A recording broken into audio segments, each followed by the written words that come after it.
माननीय बाळासाहेब बहिणी आणि मंचावर उपस्थित रामदासजी, या ठिकाणी उपस्थित सर्व विद्यार्थी परिषदेमध्ये त्यावेळी काम केलेले सर्व कार्यकर्ते, भगिनी आणि बंधूंनो, रामदासजींनी एक अतिशय सुंदर संकल्पना या ठिकाणी मांडली आणि ओ पॉझिटिव्ह असे एक अतिशय समर्पक नाव देऊन जुन्या कार्यकर्त्यांचं स्नेहमिलन व्हावं या दृष्टीने आजच्या कार्यक्रमाचं नियोजन केलं। खरं तर आपल्यापैकी अनेक लोकांनी त्या काळामध्ये विद्यार्थी परिषदेमध्ये अतिशय महत्त्वाच्या भूमिका निभावलेल्या आहेत। अनेक कार्यक्रम, अनेक आंदोलन याच्यामध्ये सहभाग घेतलाय।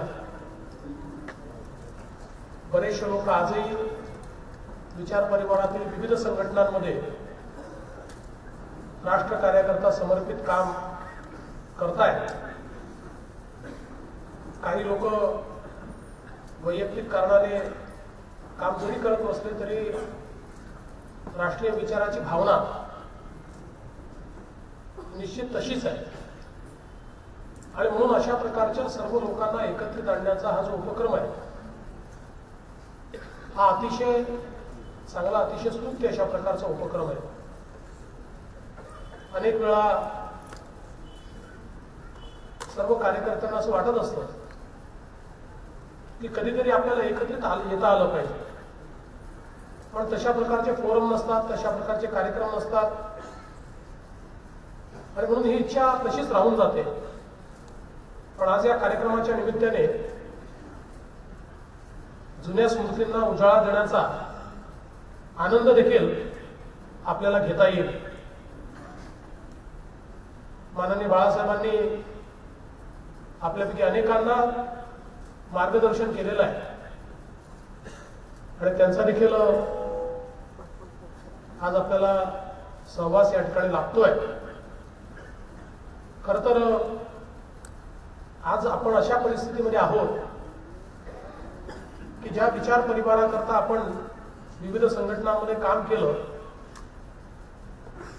त्या विचाराची अनुकूलता या सगळीकडे आपल्याला दिसते। एकीकडे देशामध्ये भारतीय जनता पक्षाच्या रूपाने सत्ता आहे, महाराष्ट्रात सत्ता आहे, विविध संघटना उत्तम प्रकारे काम करतायत,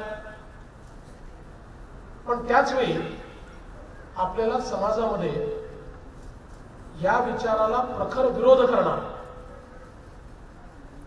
राष्ट्रीयत्वाला आव्हान देणारा असा देखील एक वर्ग दिसतो आणि मुळातच राष्ट्रीय तत्वाचं बीजारोपण झालं तर आपले वैयक्तिक स्वार्थ हे त्या ठिकाणी आपल्याला ठेवता येणार नाही आणि किंबहुना समाजामध्ये दुफळी माजवून समाजाला विखंडित ठेवून या भारताला कमजोर ठेवण्याचा प्रयत्न जी मंडळी करतायत तीच मंडळी आज अत्यंत प्रखर विरोध हा आपल्या विचारांना करण्याचा प्रयत्न देखील करतायत। विशेषतः आपल्या लक्षात येत असेल तर विविध फोरमवर ही मायनॉरिटीचे लोक आहेत, ही फार मोठ्या प्रमाणात लोक नाही आहेत, अल्पसंख्याक धर्माने किंवा जातीने म्हणत नाहीये, समूहाने म्हणतोय। हे थोडीशी लोक आहेत पण ही थोडीशी लोक आपल्या विचाराचा विपर्यास करून ही राष्ट्रीयत्वाची जी भावना आहे ही भावना कशा प्रकारे हतोत्साहित होईल अशा प्रकारचा प्रयत्न करताना देखील आपल्याला दिसतात। खरं तर आज आपण बघितलं तर भारताची वाटचाल एका अत्यंत बलशाली राष्ट्राकडे चालली आहे। गेल्या 5 वर्षामध्ये ज्या प्रकारे भारताच्या अर्थव्यवस्थेला मजबूती मिळाली, कठोर निर्णय झाले, डिमॉनिटायझेशन सारखा कठोर निर्णय झाला, जीएसटी सारखा कठोर निर्णय झाला, कुठलाही कठोर निर्णय झाल्यानंतर त्याचे परिणाम देखील काही लोकांना, काही वर्गांना भोगावे लागतात, कारण एकदम व्यवस्था बदलते. पण आज त्याचे परिणाम आपल्याला दिसत आहेत. या देशामध्ये जो काही गैरव्यवहार व्हायचा, आज आपला टॅक्सचा बेस, इन्कम टॅक्सचा 3 पटीने वाढला. आज करोडपती स्वतःला घोषित करणाऱ्यांची संख्या ही दुपटीने वाढली आहे. आता हे काही रातोरात करोडपती झाले नाही, हे आधी होते, परंतु टॅक्स भरत नव्हते. आज ते टॅक्स भरताय. एक टॅक्स कंप्लायंट सोसायटी आपली तयार झाली आहे. आज जीएसटीच्या माध्यमातून आपण जर बघितलं तर इतक्या मोठ्या प्रमाणात हे जे बदल झाले आहेत त्याचा परिणाम काय आहे, तर ज्या ठिकाणी टॅक्सेस आपल्याला 36%, 38% हे लागत होते, त्या ठिकाणी आता त्या टॅक्सेसची जे काही पर्सेंटेज आहे, खाली बोल, ॲम्ब्युलन्स असेल एखाद दिवस असेल तर ते जरा बघा, आपले तिकडे ॲम्ब्युलन्स असतात.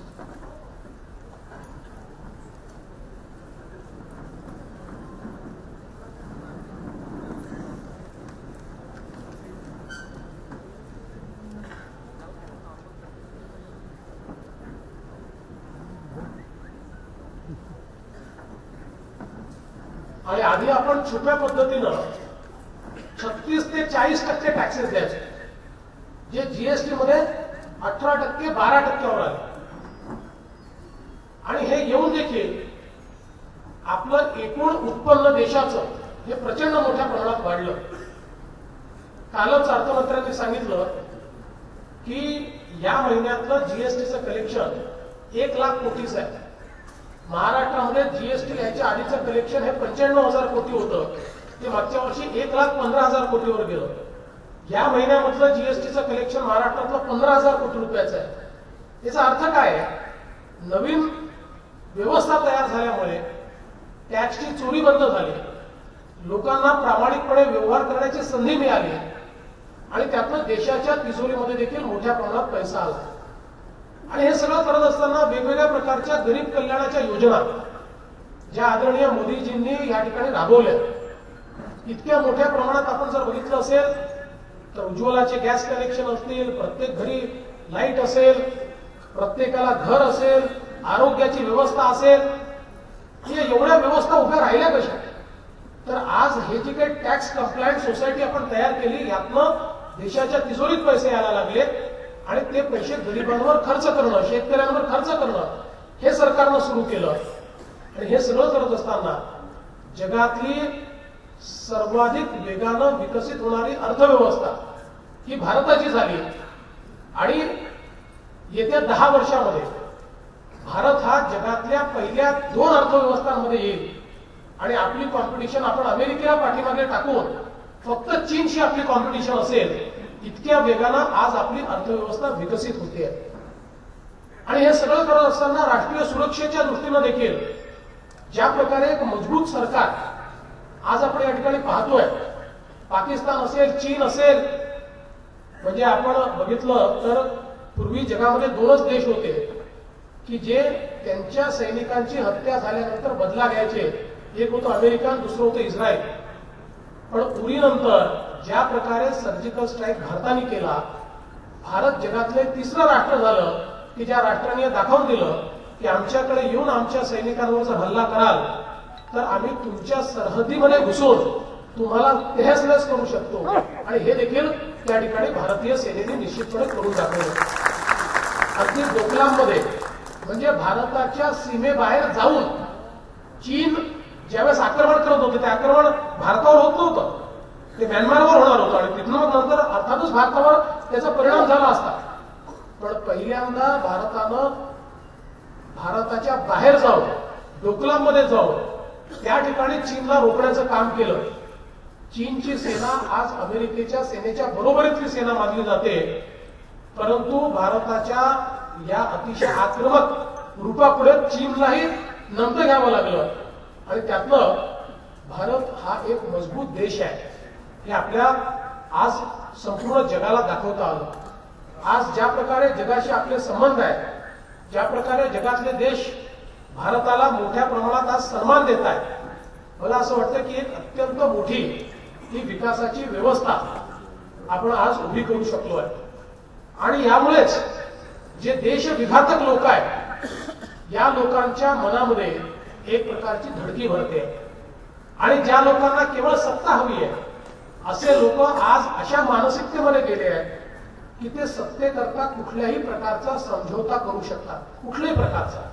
आपण बघितलं असेल तर गेल्या वर्ष दीड वर्षामध्ये मग राफेलचा मुद्दा असेल की ज्याच्यात सुप्रीम कोर्टाने सांगितलं की पूर्वीपेक्षा कमी किमतीमध्ये आणि पारदर्शीप्रमाणे ही खरेदी झाली, पण राफेल ची खरेदी रोखण्याच्या पाठीमागे केवळ त्या ठिकाणी राजकीय हेतू होता असं नाही आहे. काही शस्त्र पुरवठादारांच्या करता सुपारी घेऊन हे काम केलं आहे का, अशा प्रकारची परिस्थिती तयार व्हावी हे देखील आता त्यातनं बाहेर येत आहे. आणि त्यातनं देशाकरता आता हे विचार करत नाही, सत्तेकरता देशाचा समजा करण्याची वेळ आली तरी देखील काही लोक मागे पुढे पाहत नाही आहेत, अशा प्रकारची अवस्था ही आपल्याला या ठिकाणी पाहायला मिळते. आणि म्हणून आज एकीकडे या सगळ्या संक्रमणाच्या अवस्थेतून देश जात असताना एक अत्यंत आश्वस्त करणारं अशा प्रकारचं देशामध्ये नेतृत्व आहे. आज आपल्या नितीनजींच्या रूपानं ज्या प्रकारे देशामध्ये इन्फ्रास्ट्रक्चर तयार झालाय, गंगेचं काम असेल किंवा रस्त्यांचं काम असेल, वॉटरवेजचं काम असेल, स्वातंत्र्यानंतर इतकं प्रचंड काम यापूर्वी कधीच झालं नाही. आणि म्हणून मला असं वाटतं की आज ज्यावेळी सगळे राष्ट्रीय विचारानं काम करणारे कार्यकर्ते हे आज या ठिकाणी उपस्थित आहेत, तर मला असं वाटतं की येता काळ हा अत्यंत आव्हानाचा काळ आहे, अत्यंत संक्रमणाचा काळ आहे. त्यामुळे आपल्यापैकी प्रत्येकाला ज्या विचारांकरता आपण आपल्या जीवनातले अत्यंत महत्वाचे दिवस दिले, आज तो विचार ज्यावेळेस सर्वमान्य होतोय त्यावेळी त्याच विचाराला आव्हान देणारी शक्ती देखील निकराचे प्रयत्न करते आहे. हे निकराचे प्रयत्न आपल्याला हाणून पाडावे लागतील आणि त्याकरता आपल्याला सगळ्यांना अतिशय ताकदीनं, आपापल्या क्षमतेनं पुन्हा एकदा पुढच्या काळामध्ये मैदानात उतरावं लागेल. आणि देशाकरता, देशहिताकरता, राष्ट्रहिताकरता आपल्याला सगळ्यांना काम करावं लागेल. त्या दृष्टीनं आपण सर्वांनी निश्चितपणे कार्यरत राहावं, अशा प्रकारची विनंती आपल्याला करतो. खरं म्हणजे या कार्यक्रमात मला बराच वेळ थांबायचं होतं, पण एक कार्यक्रम पुढे देखील आहे आणि मला त्या कार्यक्रमात देखील 2 वाजता पोहोचायचं आहे. आणि तो सगळा विद्यार्थ्यांचा कार्यक्रम असल्यामुळे आणि कॉलेजमध्ये कार्यक्रम असल्यामुळे मला असं वाटतं की तिथे वेळेवर जाणं अत्यंत आवश्यक आहे. म्हणून मी अधिक वेळ या ठिकाणी बोलणार नाही, पण या अतिशय चांगल्या उपक्रमाला मनपूर्वक शुभेच्छा देतो. पुन्हा एकदा बाळासाहेबांचं या ठिकाणी मनपूर्वक अभिष्टचिंतन करतो आणि आपल्या सर्वांचे या ठिकाणी आभार मानून मी माझं बोलणं संपवतो. धन्यवाद. जय हिंद.